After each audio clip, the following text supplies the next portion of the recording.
Well, thank you very much. Appreciate it. You know, basically, I am the fill-in guy. I don't do a whole lot of really good comedy, but at least I will talk about capitalism. I'll talk about the Constitution. I'll talk about any topic that anybody wants to talk about, because I think it's important that we become involved.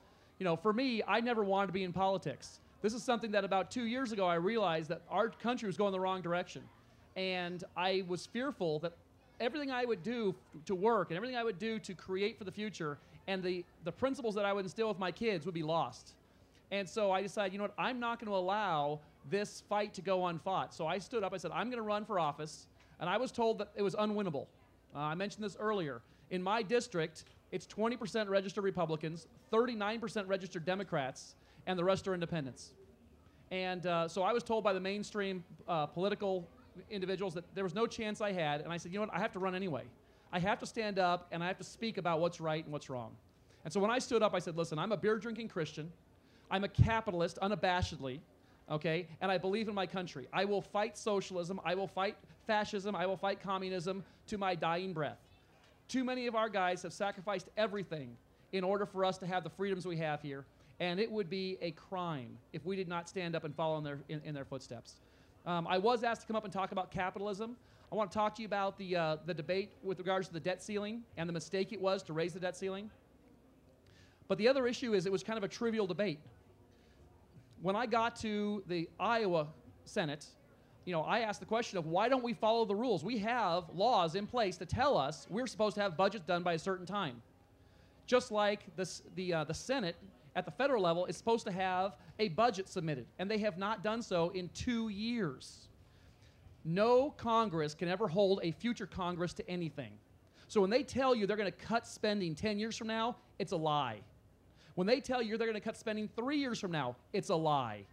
Unless they do it now, today, during their watch, it doesn't matter. They can't hold anybody else accountable. The 14th Amendment says we cannot default on our debt no matter what laws Congress passes. The Constitution is the supreme law. As the supreme law, it doesn't matter if we had a debt ceiling or not a debt ceiling. When the Congress says we're going to spend this dollars, Congress says we're spending the money on Obamacare. Nothing we can do will stop that unless Congress steps up and says we're done, or unless we pass a constitutional amendment to it. So this is all smoke and mirrors. They're lying to you with it. Let me tell you what's happening in my opinion, okay? Basically, like a big company that's overcommitted to the unions, the United States government has promised veterans and has promised workers pension plans. They said, we're going to give you a certain dollar amount, okay? Then they realized that they can't pay for it. But they'd be really unpopular if they came out and said, we're only going to give you 50 cents on the dollar. We're going to break our contract with you. So instead they said, we're going to take the dollars that are out there and we're going to dilute them down to a point where we can now afford them. So they're going to stand up and tell you, you know, we promised you $1 million, we gave you $1 million. But that $1 million is only worth $500,000. And the question is, if you are smart and you take your money and you invest it and you try to raise that up to just compete with standard of living increases, okay, and you double the amount of money you have, well, you would think that now all of a sudden you're back to $1 million, but you're not, because you now owe the government for $500,000 of capital gains and all the money you had. They're going to get you one way or another. This is a way for them to effectively get out of the commitments they made, and it's wrong. They are destroying the U.S. economy because they can't keep their word and they can't keep their contracts. And I'm not picking on one party or another. Both parties have done this, and it's been a travesty. It's time we had people who stood up for the Constitution, we had people who stood up for the rule of law, and we had people who stood up for contracts. With regards to capitalism, when you hear a politician stand up and say that, you know, we have to grow our way out of this, they are right. Only by adding to the gross domestic product can we grow out of this issue. We need to have more taxpayers, each of which pay less percentage-wise than we currently have. We are disincenting people to work hard in this country. People look around and say, you know what? I have all these lazy people who have their own, you know, iPads and they have flat-screen TVs. They don't have to work for anything they've got, and they don't care. Why should I work my life away, okay, instead of spending it with my kids or instead of spending it with my spouse when no one else is doing the hard work? Because they're just going to steal it from me anyway. That's how I felt.